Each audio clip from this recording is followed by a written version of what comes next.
My wife died 3 years ago. At least that is what I believed. For 36 months, I sent $500 to her mother Gloria in Atlanta, honoring a deathbed promise Anna made me swear to keep. I struggled with bills, delayed my daughter's dental care, worked overtime at Georgia Power, all to honor that sacred obligation. Then my best friend at SunTrust Bank pulled transaction records and whispered words that shattered my world. The account was wrong. The address was fake. And when I saw security footage from a Buckhead apartment, my heart stopped. My dead wife walked across that screen, healthy, pregnant, alive. She never died. She just decided I was not worth the truth.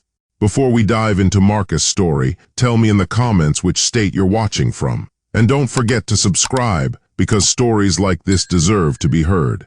Marcus Chen stood in his kitchen on a Tuesday night, the glow from his phone screen illuminating the exhaustion carved into his face. The bank transfer screen displayed the same ritual he had performed for 36 consecutive months. $500, same amount, same recipient, same crushing weight that pressed against his chest every time his finger hovered over the confirmation button. Outside, Atlanta's summer heat had finally broken, but inside Marcus's modest Decatur home, the air felt thick with obligations he could not escape. His daughter Amani sat at the dining table, her textbooks spread across the surface like evidence of dreams that required funding. Private school tuition at Westminster Academy was not cheap, but Anna had insisted their daughter deserved the best education possible. That promise felt sacred even now, 3 years after breast cancer had stolen his wife from their family. The notification sound pulled Marcus back to present reality. Another bill reminder. Georgia Power this time, threatening disconnection if he did not pay the $217 by Friday afternoon. Marcus scrolled through his banking app with the practiced efficiency of someone who had memorized every number, every deadline, every impossible choice between necessities.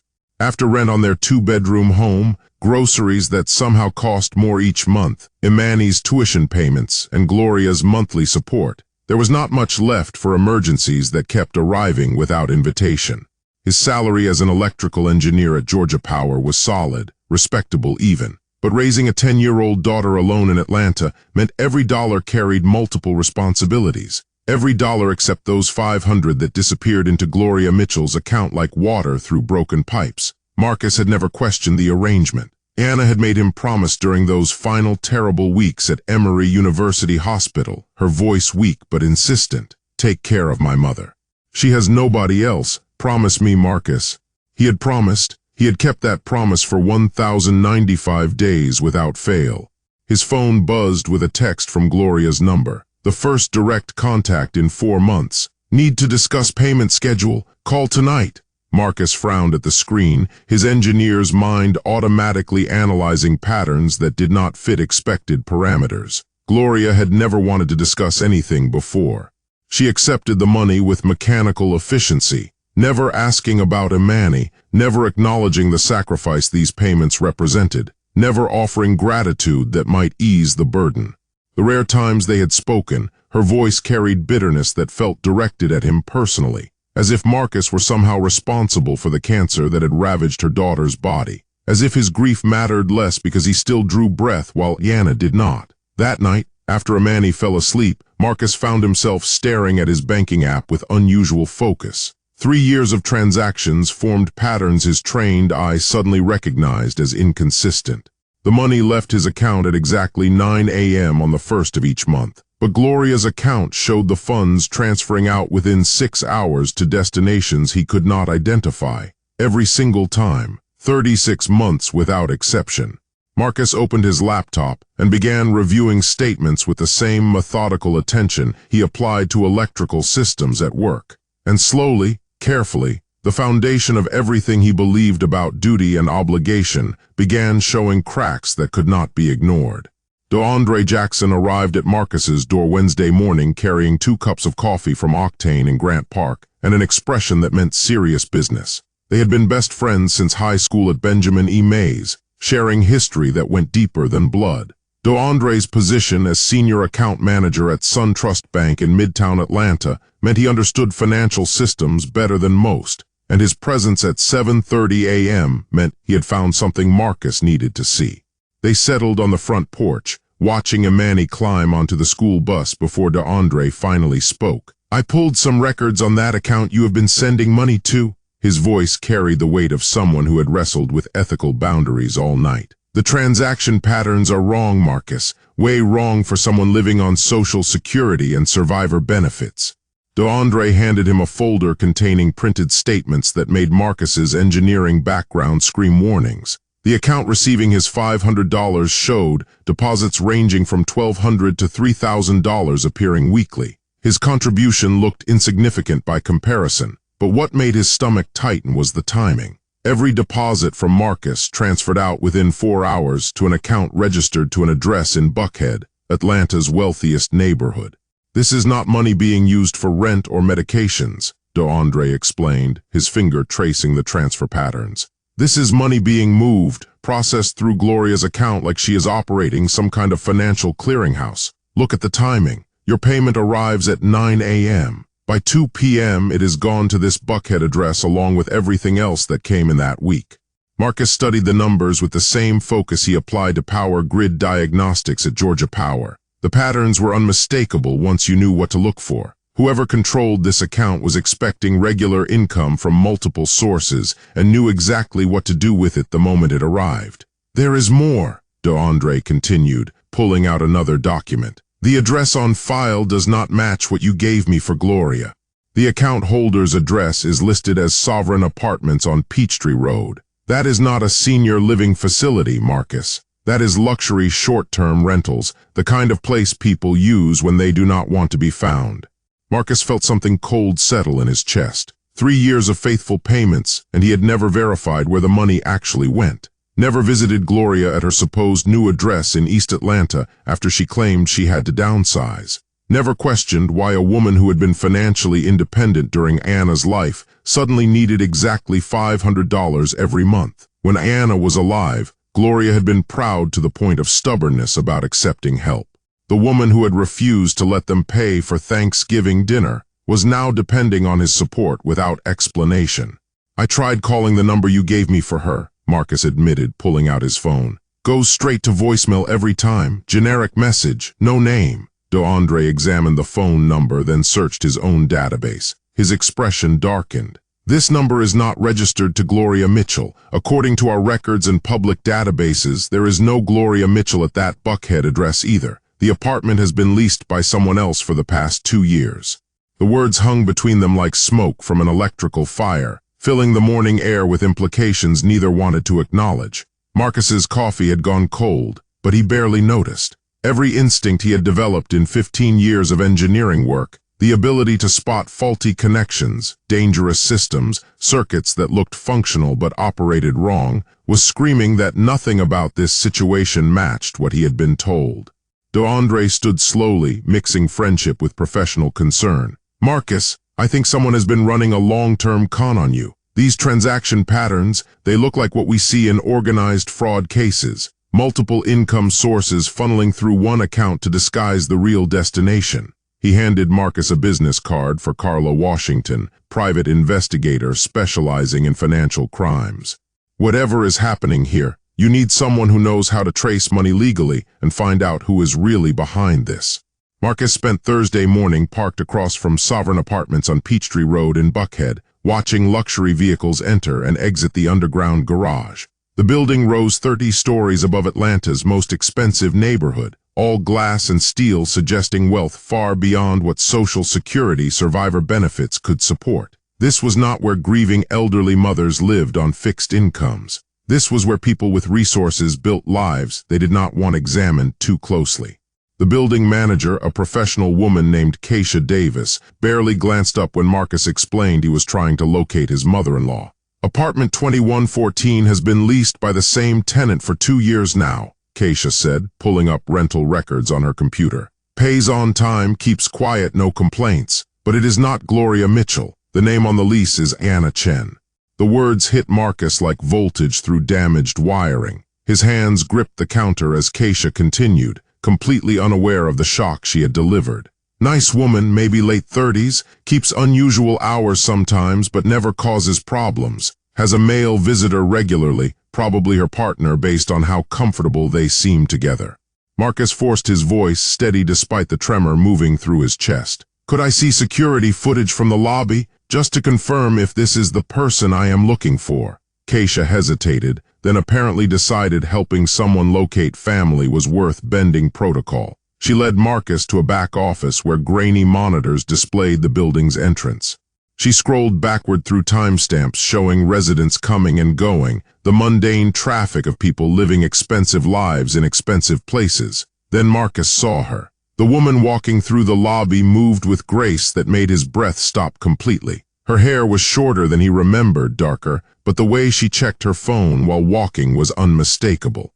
A gesture he had watched across 1,000 breakfast tables, in countless parking lots, during 10 years of marriage that apparently had not meant what he believed.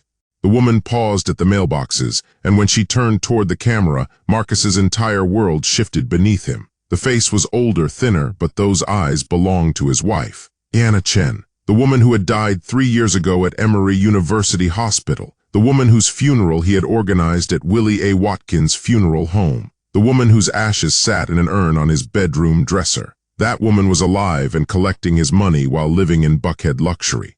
That is her, Marcus whispered, his voice barely functional. That is Anna Chen. Keisha scrolled through more footage showing Anna entering and leaving over the past month. She looked healthy, vibrant, nothing like the cancer patient who had wasted away in their bedroom. In one clip, she carried shopping bags from Phipps Plaza. In another, she wore an elegant dress suggesting dinner at one of Buckhead's upscale restaurants. And in the most recent footage from 2 days ago, her profile showed something that made Marcus's vision blur. The unmistakable curve of pregnancy in her second trimester. His supposedly dead wife was not only alive, but carrying another man's child while he struggled to honor promises made to a ghost. The security footage revealed more details that felt like systematic destruction of everything Marcus had built his grief around. A man appeared in several clips with Anna, his hand possessive on her back, their body language suggesting established intimacy. Marcus did not recognize him, but their comfort with each other spoke of long familiarity. Months or possibly years of relationship, while Marcus sent money to support the fiction of her death. Marcus thanked Keisha and walked to his truck on legs that barely supported his weight. The drive back to Decatur passed in a blur of traffic and thoughts that would not organize themselves into anything resembling sense. Anna was alive. His wife, mother of his child, the woman he had mourned for 3 years, was living 20 minutes away under her own name. She was healthy, happy, pregnant, and collecting his money through elaborate deception involving her mother. Friday afternoon brought Carla Washington to Marcus's home, carrying a briefcase that contained the systematic destruction of everything he had believed for 3 years. The private investigator was a woman in her 50s with silver locks and the kind of direct manner that suggested she had seen enough human deception to skip polite evasions. She spread documents across Marcus's dining table with the precision of someone building a case that would hold up under legal scrutiny. Your wife was discharged from Emory University Hospital on June 15, 2021, Carla began, pointing to a hospital summary. Alive, stable condition, released to family care. The interesting part is who signed for her release. She slid another document forward. Gloria Mitchell, listed as medical power of attorney due to patient's emotional distress and inability to make independent decisions. Marcus stared at the paperwork, his mind trying to process the systematic nature of what he was seeing. This was not panic or desperation. This was planning, coordination, multiple people working together to erase Anna Chen from existence while keeping her alive to profit from his grief. The discharge papers showed Anna's real signature, shaky but legible. The death certificate filed the same day at Grady Memorial Hospital bore handwriting that looked nothing like hers.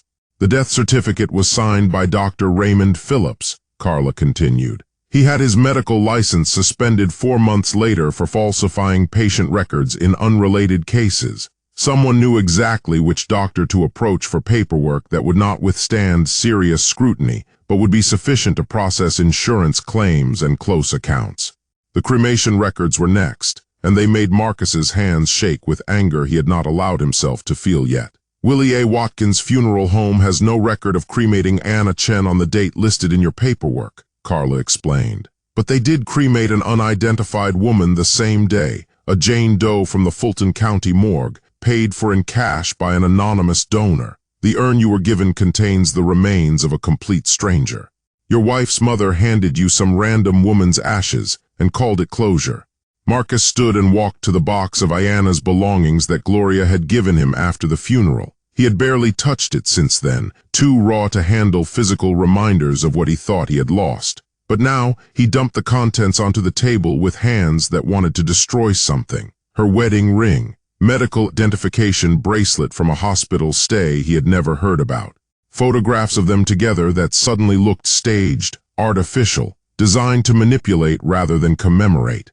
Carla examined each item with professional detachment. The wedding ring is gold-plated costume jewelry, worth maybe $30. The real ring was probably sold years ago. She held up the medical bracelet. This is from a hospital in Orlando, Florida, not Atlanta. According to my research, your wife has been using variations of her real name in different cities, probably testing new identities while maintaining the old one for income purposes. The final document made everything else seem almost insignificant by comparison. A life insurance payout statement showing $75,000 paid to Gloria Mitchell as beneficiary 6 months after the supposed death. Anna changed the beneficiary from you to her mother 1 week before the staged death, Carla explained. The paperwork cited marital difficulties and desire to ensure her mother's financial security. Did you know about marital difficulties?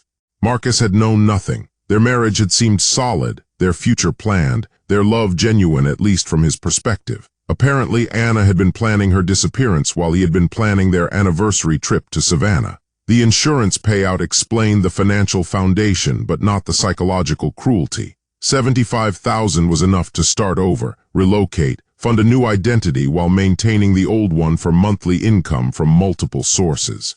There is more, Carla said quietly. The account you have been sending money to has been receiving payments from at least 3 other sources. Monthly deposits ranging from $300 to $800, all following similar patterns. Your wife and her mother are not running a simple fraud. They are operating a systematic income stream built on exploiting grieving spouses. You are not the only victim, Marcus. You are just the one who finally started asking questions.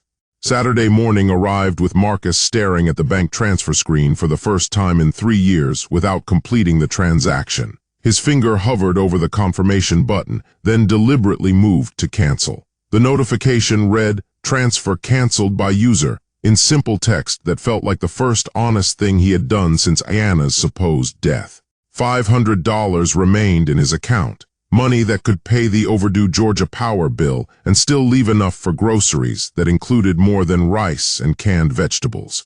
The response came at 11:45 a.m. with a call from Gloria's number. Marcus let it ring 4 times, giving the recording equipment Carla had installed time to capture every word before he answered. "Hello, Gloria." His voice carried none of the deference that had marked their previous conversations. The woman on the other end sounded different too, sharper, stripped of the frail, elderly act she had maintained for 3 years.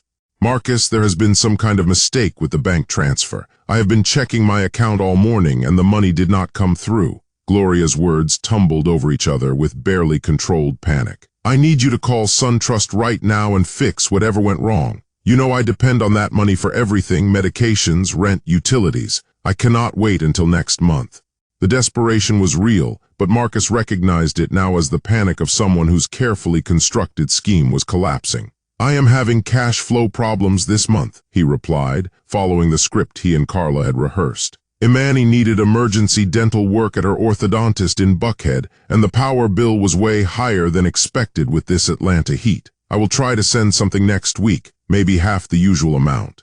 The silence stretched long enough for Marcus to hear traffic in the background. Street noise that did not match the quiet East Atlanta residential area where Gloria supposedly lived. When she spoke again, her voice had transformed from weak elderly woman to something harder, more calculating. "You cannot just stop sending money without warning. Anna made you promise to take care of me, and that means every month the full amount on time.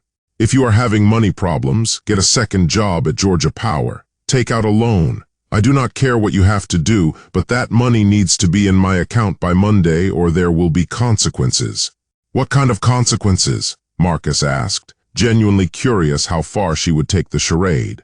Gloria's breathing grew heavier, and he could hear her scrambling to regain control of a conversation that had spiraled beyond her management. When she spoke again, her voice carried desperation that made people say things they would later regret.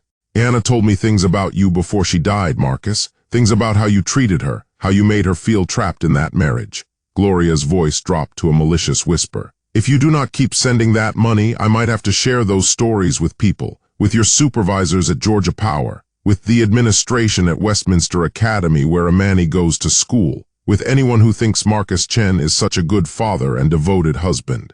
The blackmail attempt was pathetic and transparent, but it revealed something important. Gloria was running out of options and knew the con was failing. Marcus almost felt sorry for her. Almost. That is interesting, Gloria, because I have been wondering about something myself. He let the pause stretch, savoring the moment when predator became prey. I drove by your address in East Atlanta last week, the one you gave me 3 years ago.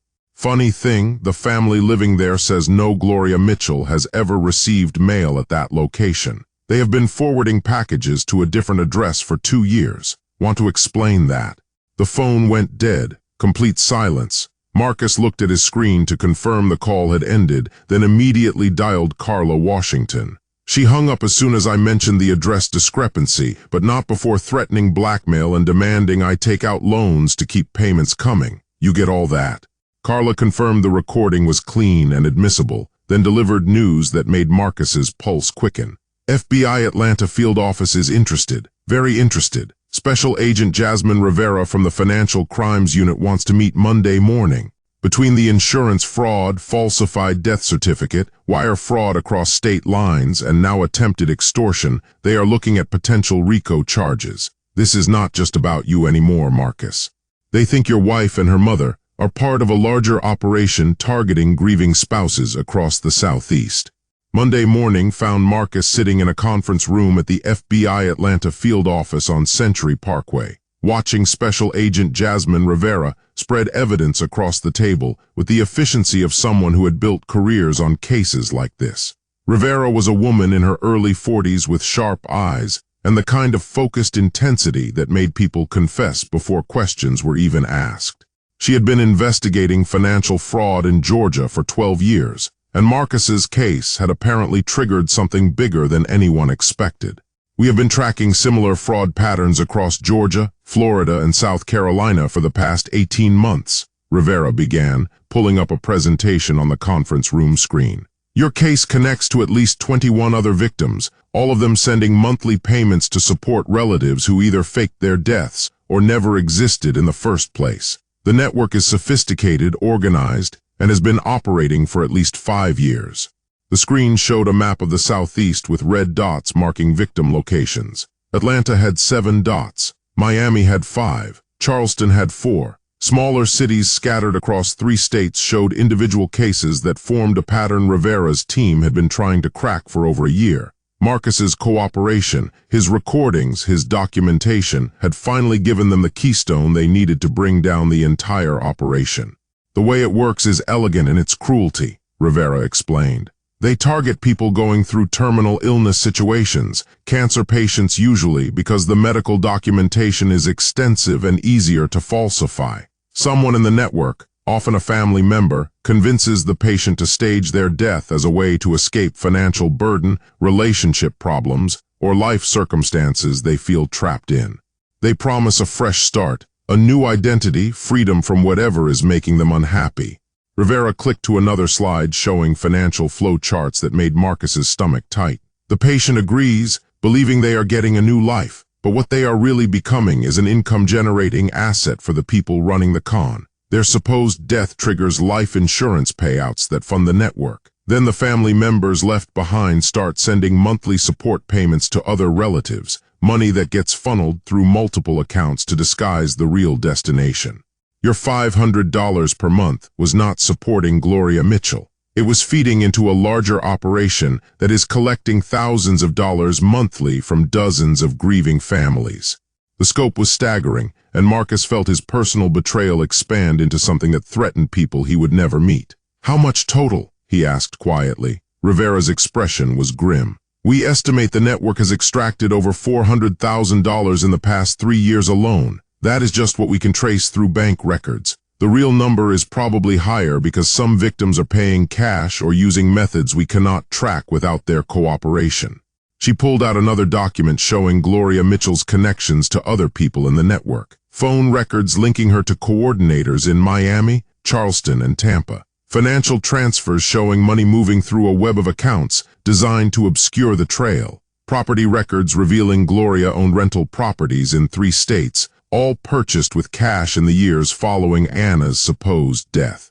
Your wife is currently living in Miami under the name Anna Martinez, Rivera continued. She is pregnant, as you discovered, and has been in a relationship with a real estate developer named Carlos Ruiz for approximately 2 years. She is also collecting monthly payments from 2 other men who believe they are supporting their deceased wives' relatives. You are victim number 1 in her personal operation, but she is part of a larger network that is running identical schemes across the Southeast. Marcus felt something cold and final settle in his chest. This was not just Anna making a desperate choice to escape. This was Anna building a criminal enterprise on the foundation of his grief. We need your cooperation to take this network down, Rivera said directly. We need you to continue contact with Gloria Mitchell under our supervision. We need recorded conversations where she incriminates herself and potentially reveals information about other network members. And eventually, we will need you to testify in federal court against both Gloria and Anna. The weight of what Rivera was asking pressed down like collapsed infrastructure, but Marcus understood the necessity. His pain was not unique. 21 other families were living the same lie, sending money to support people who had weaponized their love. If he walked away now, the network would simply adapt and continue operating. But if he helped Rivera build a federal case, maybe those families could reclaim their lives the way he was trying to reclaim his. What do you need me to do? Marcus asked, his voice steady for the first time in days. Rivera slid a consent form across the table. First, sign this authorizing us to monitor your communications and financial transactions. Then we are going to have you make contact with Gloria Mitchell and arrange a face-to-face meeting. She is desperate right now because her income stream has been disrupted. Desperate people make mistakes, and we need her to make enough mistakes on recording to give us everything we need for indictments. Thursday afternoon brought Marcus to Piedmont Park in Midtown Atlanta, the wire taped to his chest, feeling no heavier than the electrical equipment he carried daily at Georgia Power. But the weight of what was about to unfold pressed against his ribs like voltage through damaged circuits. FBI surveillance teams had positioned themselves throughout the park, blending into the landscape of joggers and families enjoying Atlanta's clear autumn weather. Special Agent Rivera sat in a van 2 blocks away, monitoring every word through equipment that would capture Gloria Mitchell's confession. Marcus had texted Gloria that morning with a simple message. Need to talk about the payments. Meet me at Piedmont Park 3 p.m. by the lake. Her response had come within minutes, desperation evident even in brief text. I will be there. Please, Marcus, we need to fix this. The woman who arrived at exactly 3 p.m. looked nothing like the frail, elderly person from Anna's funeral 3 years ago. Gloria Mitchell moved with the brisk energy of someone 20 years younger, dressed in expensive athleisure, wear from Lululemon that suggested resources far beyond Social Security income. She sat on the bench beside Marcus with careful distance, purse clutched tight like it contained something valuable or dangerous. Her eyes scanned the park with the wariness of someone who knew she was walking into territory she could not control. You look good, Gloria, Marcus said evenly. Healthy. Must be all that Florida Sunshine Agent Rivera told me about. Gloria's expression shifted from forced friendliness to something harder when she realized Marcus had been investigating. I do not know what you think you have discovered, Marcus, but you are playing with things you do not understand. Her voice carried none of the weakness he had grown accustomed to hearing. That money you have been sending, it is not just about me. There are other people involved. People who do not appreciate having their business disrupted by some engineer who thinks he is smarter than he actually is. The implication was clear, and Marcus felt the recording device suddenly become the most important equipment he had ever carried. Tell me about the other people, Gloria. Tell me how this really works. He kept his voice professional, diagnostic, like troubleshooting a faulty system. Gloria laughed, but the sound carried bitterness of someone who had been running cons long enough to recognize when the game was changing. She pulled out a cigarette and lit it with practiced ease that spoke of habits Marcus had never witnessed during Anna's illness. You want the truth? Fine. Your precious Anna came to me 4 months before she supposedly died, crying about feeling trapped, wanting out of the marriage, wanting freedom from responsibilities she could not handle. She loved you maybe, but she loved the idea of a different life more.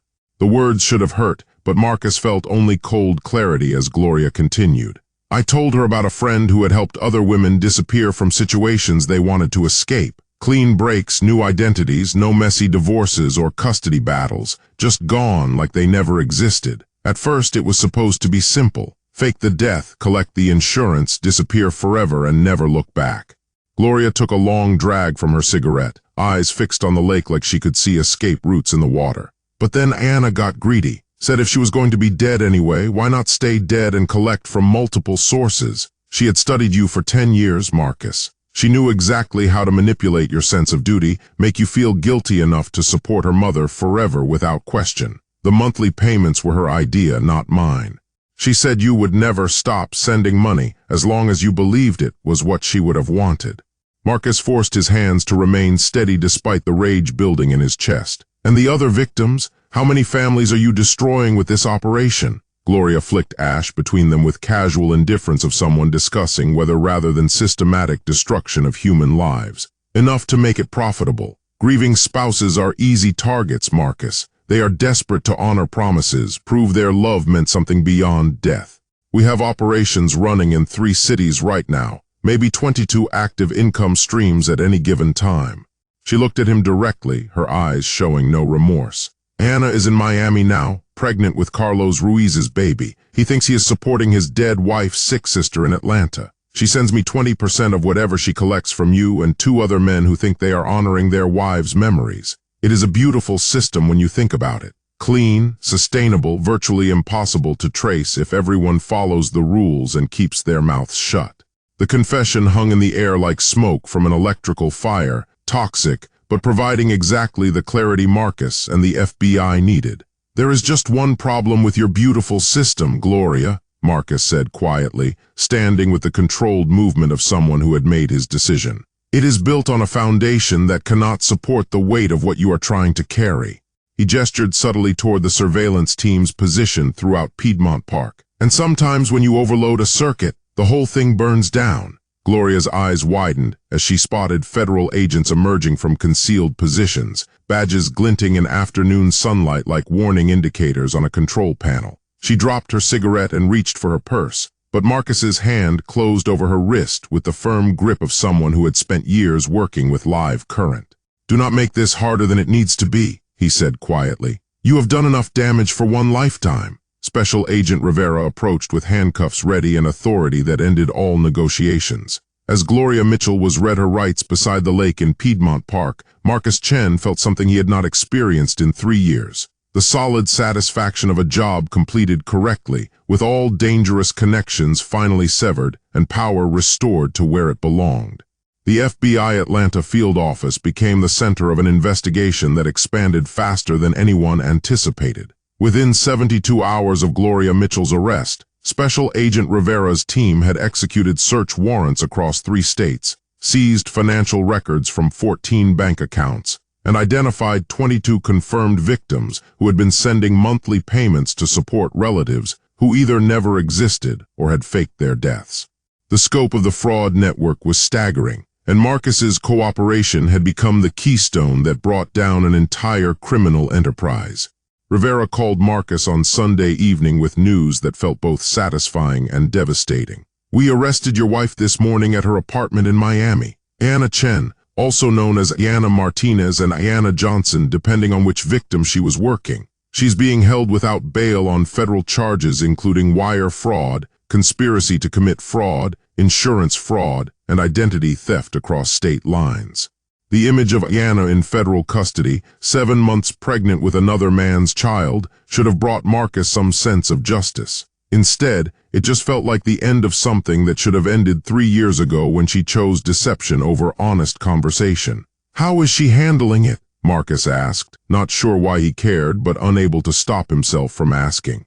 She is cooperating, Rivera said carefully. gave us names, account numbers, details about how the network operates. Apparently there are coordinators in each city who recruit women going through difficult life situations, usually medical or marital crises. They promise help, fresh starts, new identities. What they really do is turn these women into income-generating assets while keeping them dependent on the network for their new lives. Rivera explained how the system worked with disturbing efficiency. The coordinators identified vulnerable women through hospital networks, support groups, online forums where people discussed their problems. They approached with offers of help that sounded too good to be true because they were. "We have identified 3 primary coordinators," Rivera continued. "Gloria Mitchell in Atlanta, Patricia Chen in Miami, no relation to you despite the name, and Marcus Thompson in Charleston.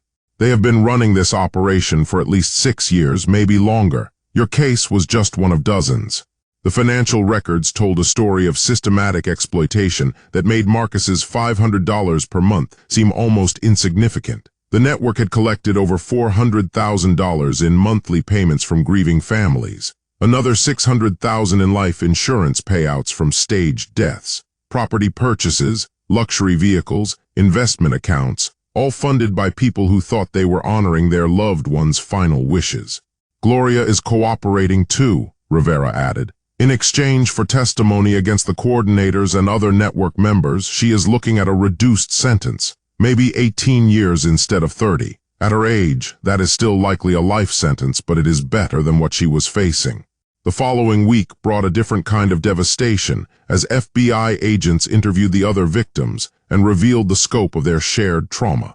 Marcus met some of them during the investigation, faces carrying the same exhausted grief he recognized from his own mirror. A man from Charleston who had been sending $300 monthly to support his dead wife's brother who did not exist.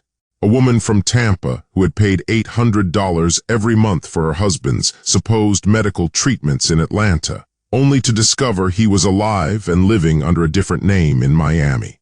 Each story followed the same cruel pattern: terminal illness or life crisis, staged death with falsified paperwork, life insurance payout to fund the deception, monthly payments from grieving families who believed they were honoring promises made to people they loved. And behind it all, a network that had turned human grief into a profitable business model operating across 3 states with frightening efficiency.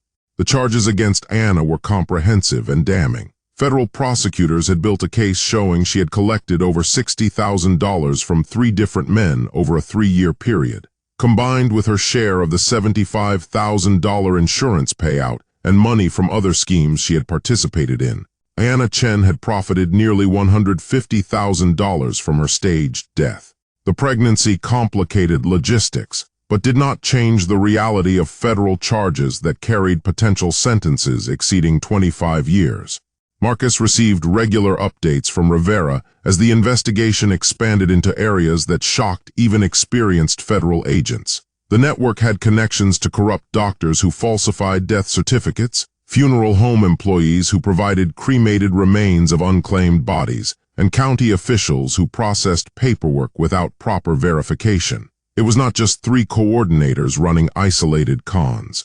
It was an organized criminal enterprise with infrastructure designed to exploit systematic weaknesses in how America processes death and grief.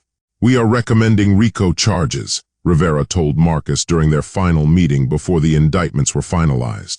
"Racketeer Influenced and Corrupt Organizations Act. It is usually reserved for organized crime families, but this network qualifies. They had hierarchy, defined roles, systematic operations across state lines, and profit-sharing arrangements that meet every criterion for RICO prosecution." The indictments came down on a cold November morning. Gloria Mitchell, Anna Chen, Patricia Chen, Marcus Thompson, and 17 other network members faced federal charges that would reshape their lives permanently. The news coverage was extensive, with local Atlanta stations running stories about the grieving families who had been systematically exploited. Marcus declined most interview requests, but he did agree to speak with Channel 2 Action News about why coming forward mattered. "If you are sending money to support someone based on promises made during a crisis, verify everything," Marcus said directly to the camera. "Ask questions, demand documentation, visit the people you are supporting, because there are networks out there that will weaponize your love and turn your grief into their profit. and they are counting on you being too devastated to notice until it is too late. The Richard B. Russell Federal Building in downtown Atlanta rose above the city like a monument to consequences, its courtroom filled to capacity on a cold January morning. Marcus Chen sat in the witness gallery wearing his best suit from Men's Warehouse, his testimony rehearsed, but his emotions raw as he watched Gloria Mitchell enter in the orange jumpsuit of someone denied bail. Judge Natalie Freeman presided with the kind of stern authority that made everyone sit straighter, her 30 years on the federal bench evident in how efficiently she managed proceedings that would determine the fate of a criminal network that had destroyed dozens of families. Assistant United States Attorney David Park stood to present the government's case, his opening statement laying out a fraud scheme so systematic and cruel that even experienced court observers looked shaken. The defendants did not just steal money, Park told the jury. They weaponized grief. They turned love into a commodity and human decency into a weakness to be exploited. Over 6 years, this network collected more than $1 million from families who believed they were honoring their loved ones' memories. What they were really doing was funding a criminal enterprise built on the worst moments of people's lives.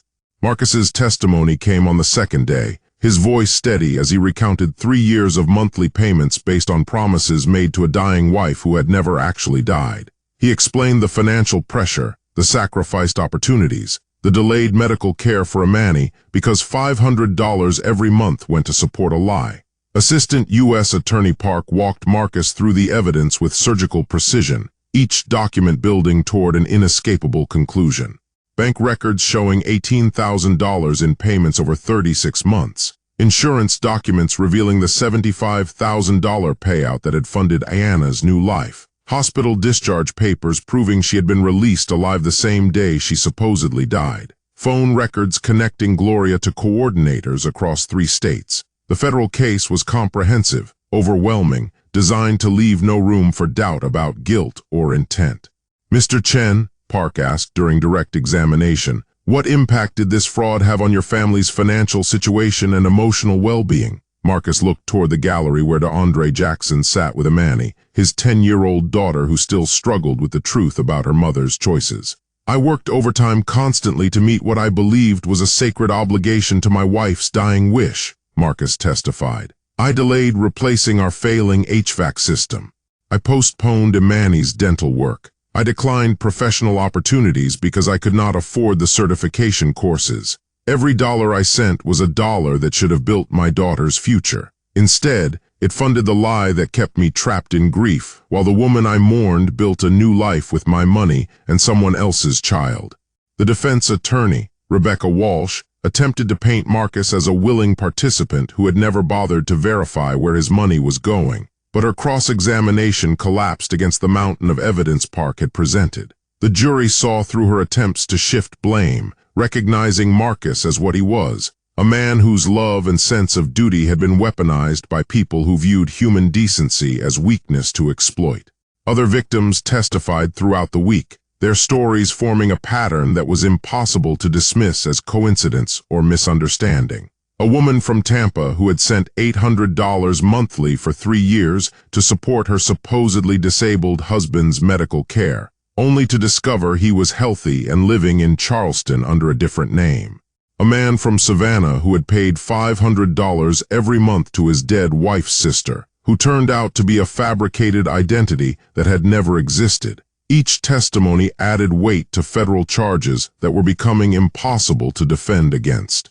Gloria Mitchell's own testimony, given as part of her cooperation agreement, was particularly damning. She described the network's operations with clinical detachment, explaining how they recruited vulnerable women, staged deaths, falsified documents, and established monthly payment systems that could run indefinitely. We targeted people who had strong senses of duty and obligation, Gloria admitted under oath. People who would keep paying because they believed it was the right thing to do, even when it hurt them financially. Marcus Chen was an ideal target because he was reliable, financially stable, and deeply committed to honoring what he believed was his wife's final wish. The prosecution presented evidence of Gloria's lifestyle funded by fraud. Property records showing she owned rental homes in Atlanta, Miami, and Charleston, all purchased with cash. bank statements revealing luxury purchases, international travel, and investments that would be impossible on Social Security income. Phone records connecting her to dozens of network members and victims across 3 states.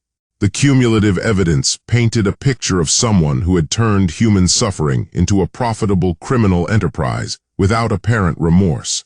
Judge Freeman delivered sentencing 6 weeks later, her voice carrying the weight of someone who had reviewed every piece of evidence and found the defendants wanting in every measure of human decency. Miss Mitchell, you participated in one of the most calculated and cruel fraud schemes this court has encountered. You preyed upon people in their most vulnerable moments, turning their love into profit and their grief into a sustainable income stream.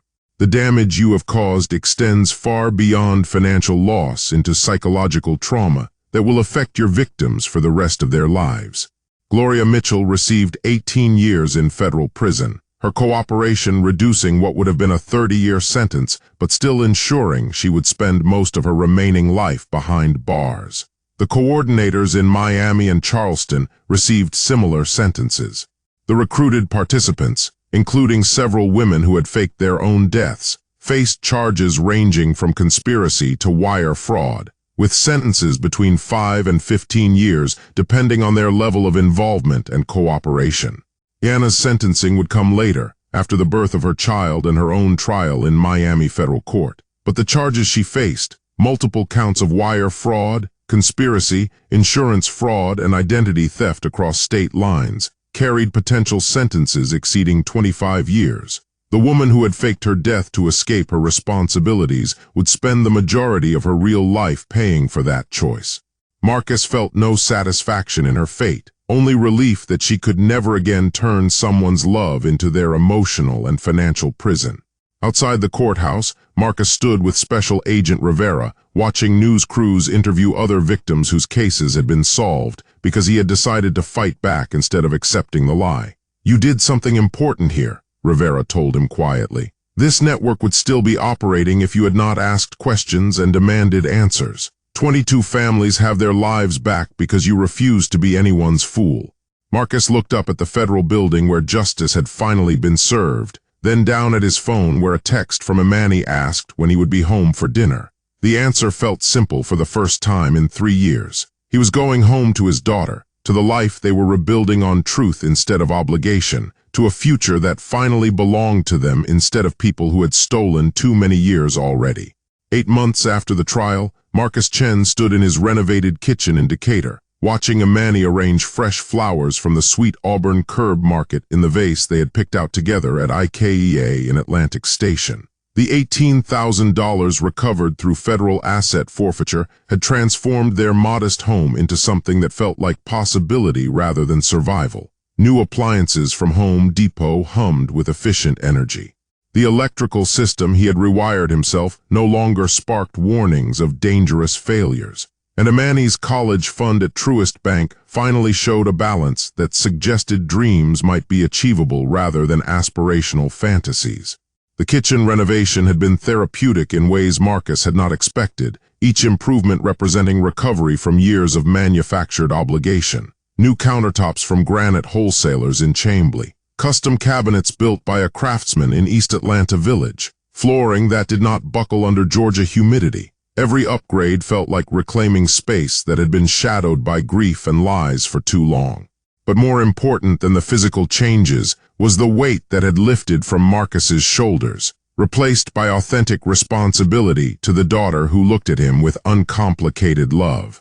The hardest conversation had come 5 months earlier when Imani's questions about the bad people on the news evolved into harder truths about her mother's choices. Marcus had prepared for anger, devastation, trauma requiring years of therapy with professionals at Children's Healthcare of Atlanta. Instead, his 10-year-old had listened with resilience that amazed him, then asked if this meant they could finally get the golden retriever they had always talked about but never afforded. Children possessed wisdom about moving forward that adults often lost in the complexity of looking backward. Sunday dinners had become tradition with DeAndre Jackson and his girlfriend Tamara, chosen family that mattered more than blood relations who had weaponized connection for profit. They gathered around Marcus's new dining table from West Elm, sharing meals that actually included fresh vegetables from the Peachtree Road Farmers Market and conversation that felt genuine rather than performative. They had learned that happiness was something you built deliberately rather than something that happened accidentally, and Marcus's home had become the foundation for that construction. The promotion to senior electrical engineer at Georgia Power had come with a 22% salary increase and respect from colleagues who had watched him handle catastrophe with quiet dignity. His supervisor had called him into the office at the North Avenue headquarters to deliver news that changed practical realities. "You have always been reliable, Marcus, but watching you navigate what you went through, that showed character we value here.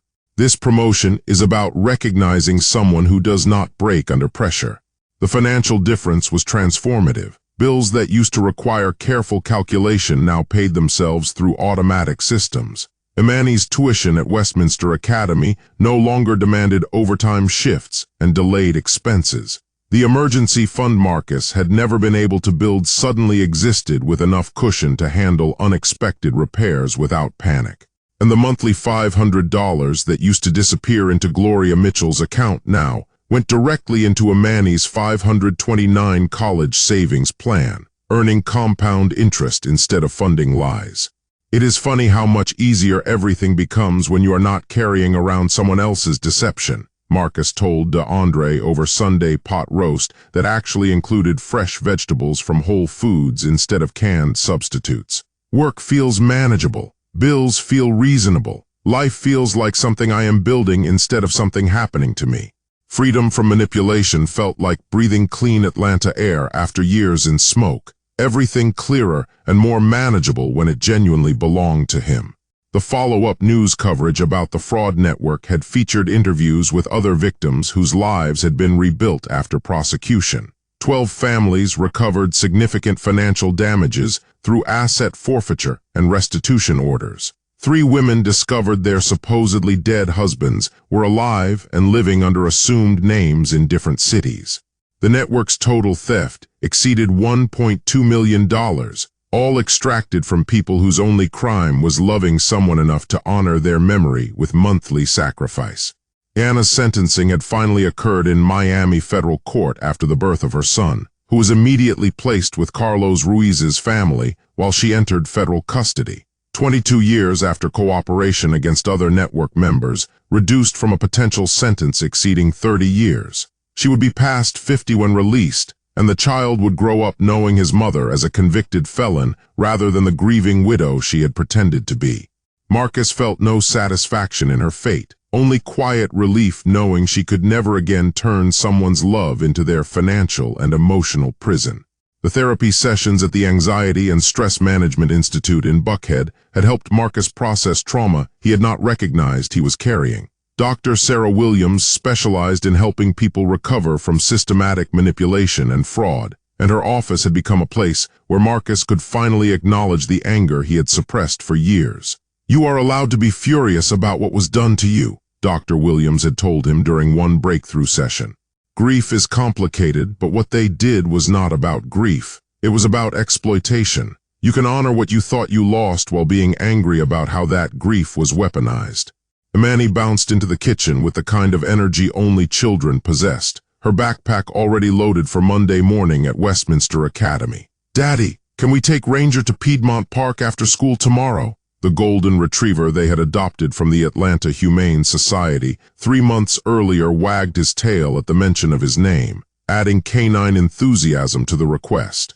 Marcus looked at his daughter. At the dog, they finally had room and resources to care for properly. At the home, they had rebuilt together on truth instead of lies. "Absolutely," he said, pulling her into a hug that felt effortless rather than burdened by guilt about things he should be providing but could not afford. "Piedmont Park after school, then maybe we get ice cream from Jenny's in Virginia Highland." The ability to say yes to simple pleasures without calculating the financial impact against manufactured obligations felt like freedom Marcus was still learning to trust. That evening, after Imani and Ranger had settled into their respective beds, Marcus stood on his back porch looking out at the Decatur neighborhood where he had raised his daughter alone through years that had been harder than necessary because someone had turned his love into their income stream. The new deck he had built himself stretched into the backyard, solid construction, replacing rotted boards that had been dangerous for too long. Every nail he had driven felt like reclaiming something that had been stolen, every board a statement that he was done being anyone's victim. His phone buzzed with a message from Special Agent Rivera. Final restitution hearing next month. Looks like you will receive additional funds from seized assets. Wanted you to know the system actually worked this time. Marcus smiled at the message, then looked at the framed photo on the porch table showing him and Imani at Stone Mountain, both of them genuinely happy in ways that had nothing to do with performing grief or honoring false obligations. Marcus Chen had spent 3 years mourning a woman who had never died, supporting obligations that had never been real, carrying guilt that had never been his to bear. He had sent $18,000 to feed a lie while struggling to provide basic necessities for his daughter. But standing on his new deck in the Decatur evening, watching fireflies emerge in the backyard that finally felt like home, Marcus understood something fundamental about recovery. The woman who had betrayed him was facing decades in federal prison. The network that had exploited his grief had been systematically dismantled. And Marcus was simply a father who loved his daughter, an engineer who was good at his work, a man who had learned that choosing yourself was not selfish, but rather the foundation that made choosing others possible and meaningful. The monthly $500 now built Imani's future instead of funding someone else's lies, and that simple shift represented everything Marcus had fought to reclaim. He had been a fool once, but never again. If you enjoyed this story, like this video and leave a comment telling me what you thought. And if you're not already subscribed to the channel, please subscribe and hit the notification bell to get alerts for new stories like this one. Thanks for watching.